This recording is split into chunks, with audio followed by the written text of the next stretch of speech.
Greg, we're back out at the base at the lab where I get to introduce Jackie Cabasso, our keynote speaker. And I want to give her a certificate of recognition.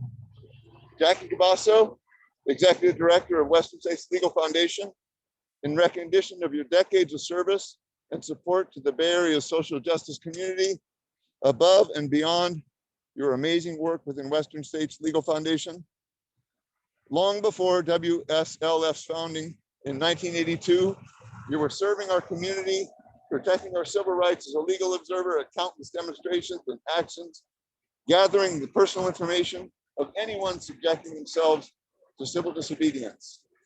You continue to stand beside us today on the front lines at the county jail, and even on the rare occasions when we actually make it to court. All of this in addition to your amazing work at WSLF.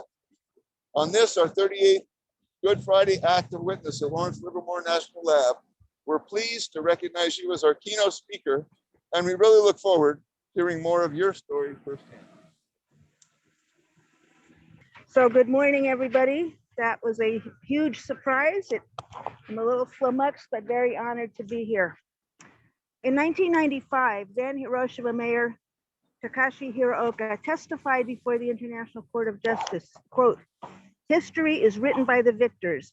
Thus, the heinous massacre that was Hiroshima has been handed down to us as a perfectly justified act of war. It is clear that the use of nuclear weapons, which cause indiscriminate mass murder that leaves survivors to suffer for decades, is a violation of international law." On July 7th, 2017, I was at the United Nations to witness the adoption of the Treaty on the Prohibition of Nuclear Weapons by the majority of the world's countries. Watching countries vote by 122 to 1 to prohibit the possession, development, testing, use, and threat of use of nuclear weapons was a thrilling moment, but it was bittersweet. After meeting the threshold of 50 ratifications, the ban treaty entered into force on January 22nd of this year, becoming binding law on those countries that have ratified it. That's something to celebrate. But the ban treaty is not a panacea, and we need to take a hard look at nuclear realities as we plan our strategies going forward. While the ban treaty represents the total repudiation of nuclear weapons by most of the states that don't possess them, the US and the 8 other nuclear armed states boycotted the negotiations, along with Japan, Australia, South Korea, and all but one of the 28 NATO members, all countries under the US nuclear umbrella. In a joint statement following the vote, the US, France, and the United Kingdom declared, "We do not intend to sign, ratify, or ever become party to the treaty." In 2016, President Obama's UN ambassador condemned the treaty in the General Assembly. Quote, "Advocates of a ban treaty say it is open to all, but how can a state that relies on nuclear weapons for its security possibly join a negotiation meant to stigmatize and eliminate them?" US national security policy has been remarkably consistent in the post-World War II and post-Cold War eras, despite dramatically changed geopolitical conditions and very different presidential styles.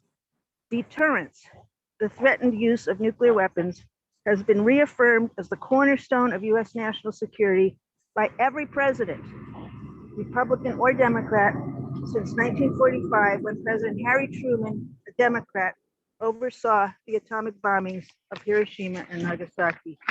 Today, more than 13,000 nuclear weapons, most in order of magnitude more powerful than the US atomic bombs that destroyed Hiroshima and Nagasaki, 91% of them held by the United States and Russia, continue to pose an intolerable threat to humanity, and the dangers of wars among nuclear armed states are growing. The detonation of even a small number of these weapons could have catastrophic human and environmental consequences that could affect everyone on the planet. Over the next 30 years, as you heard, the US plans to spend roughly $2 trillion to replace its entire nuclear weapons infrastructure and upgrade or replace its nuclear bombs and warheads and the bombers, missiles, and submarines that deliver them. All 9 nuclear armed nations are upgrading their nuclear arsenals. On February 1st, warning that the danger of nuclear war with Russia or China is a very real possibility, the chief of U.S. Strategic Command described the role of nuclear weapons in current U.S. warfighting plans. Quote, "We must acknowledge the foundational nature of our nation's strategic nuclear forces as they create the maneuver space for us to project conventional military power strategically. Yet the illegality of nuclear weapons under international law predates the ban treaty by decades. 38 years ago, in our mass 1983 trial for nonviolently blocking the gates to the Livermore lab, right here, we presented an international law defense contending not only that nuclear weapons are illegal under numerous international treaties banning genocide, mass poisoning, and targeting civilian populations, but that the Nuremberg Charter, ratified by the US, mandates a right of resistance to international law violations. The very first United Nations General Assembly resolution, adopted by consensus on January 24, 1946, established a condition of the UN Security Council to ensure the elimination from national armaments of atomic weapons and all other major weapons adaptable to mass destruction. In its 1961 landmark declaration on the prohibition of the use of nuclear and thermonuclear weapons, the UN General Assembly stated that the use of nuclear weaponry would exceed even the scope of war and cause indiscriminate suffering and destruction to mankind and civilization, and as such is contrary to the rules of international law and to the laws of humanity. The resolution was adopted by more than 2/3 of the General Assembly members. The United States voted against it. The 1970 Nuclear Nonproliferation Treaty, or NPT, includes a binding commitment to the goal of disarmament by the 5 original nuclear armed states, the US, UK, Russia, France, and China. Article 6 states, quote, "Each of the parties to the treaty undertakes to pursue negotiations in good faith on effective measures relating to cessation of the nuclear arms race at an early date and to nuclear disarmament.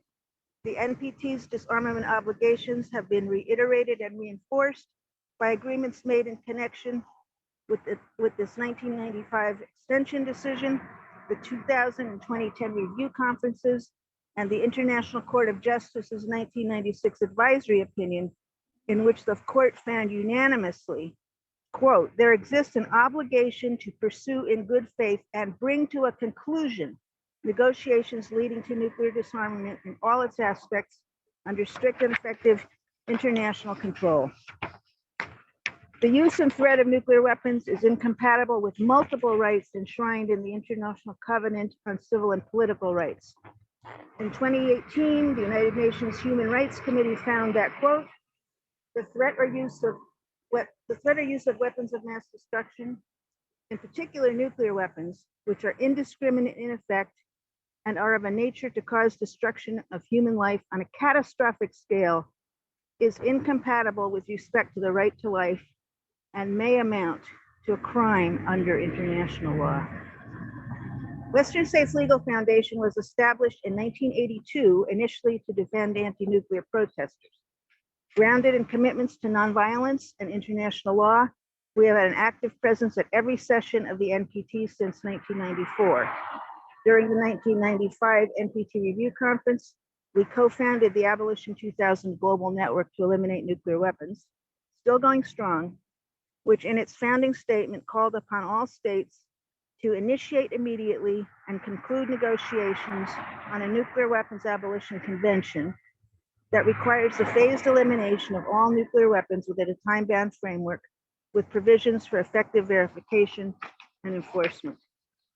The Abolition 2000 statement inspired an international consortium of lawyers, scientists, disarmament experts, and activists, including Western states, to draft a model nuclear weapons convention that was submitted to the United Nations by Costa Rica in 1997 and circulated to member states as an official UN document.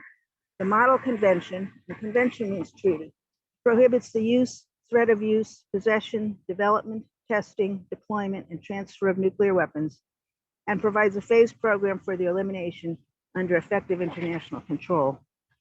Western states took part in all 3 international conferences on the humanitarian impact of nuclear weapons, leading up to the 2016 UN General Assembly resolution mandating the ban treaty negotiations. We participated in both sessions of the negotiations in 2017, contributing to working papers submitted by the International Association of Lawyers Against Nuclear Arms and addressing the participating governments. We believe that we contributed directly to the ban treaty's prohibition of the threat of use, which is a direct challenge to the doctrine of deterrence, and its recognition in the preamble of the illegality of nuclear weapons under existing international law applicable to all states, whether or not they join the treaty. But our work is far from done.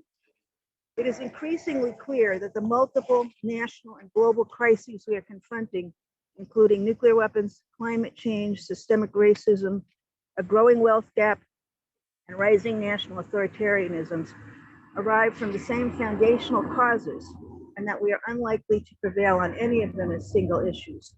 We need to come together as never before to build political power through durable, diverse, multi-issue coalitions, networks, and networks of networks based on our shared commitments to universal, indivisible human security. There is an emerging organism which I believe has the vision and potential to bring together such a movement. The Poor People's Campaign, a national call for moral revival. Exactly 1 year before his tragic assassination in 1968, Dr. Martin Luther King Jr. declared, "I am convinced that we as a nation must undergo a radical revolution of values. We must rapidly begin the shift from a thing-oriented society to a person-oriented society. When machines and computers, profit motives, and property rights are considered more important than people, the giant triplets of racism, extreme materialism, and militarism are incapable of being conquered." The Poor People's Campaign, a national call for moral revival, has picked up Dr. King's unfinished work, weaving the interlocking injustices of systemic racism, systemic poverty, environmental devastation, militarism, and the war economy, and the distorted moral narrative of religious nationalism into one moral fusion campaign. The Poor People's Campaign moral budget calls for cutting US military spending by half, that's $350 billion, including by closing 60% of US foreign military bases, ending the wars in Iraq, Afghanistan, Syria, Yemen, and elsewhere, and dismantling and eliminating nuclear weapons.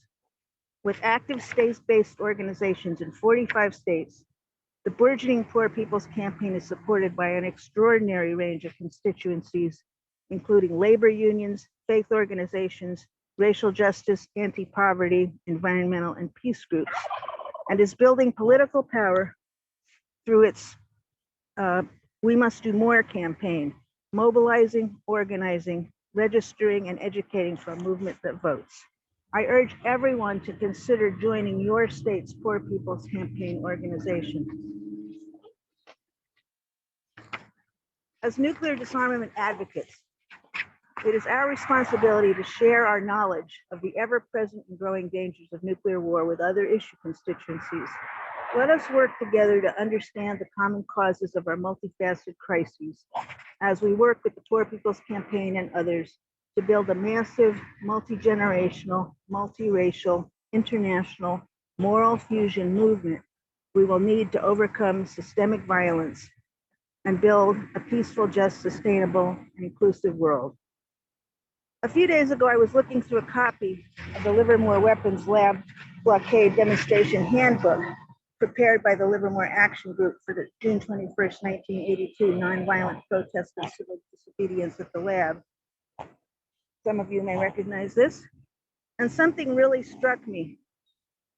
The first point in the statement of principles reads, "The ultimate goal of the Livermore Action Group is to further the cause of global nuclear disarmament, the demilitarization of American society, and a redirection of economic priorities that provides for a more equitable distribution of wealth and resources at home and abroad." Just maybe we are coming full circle. Thank you.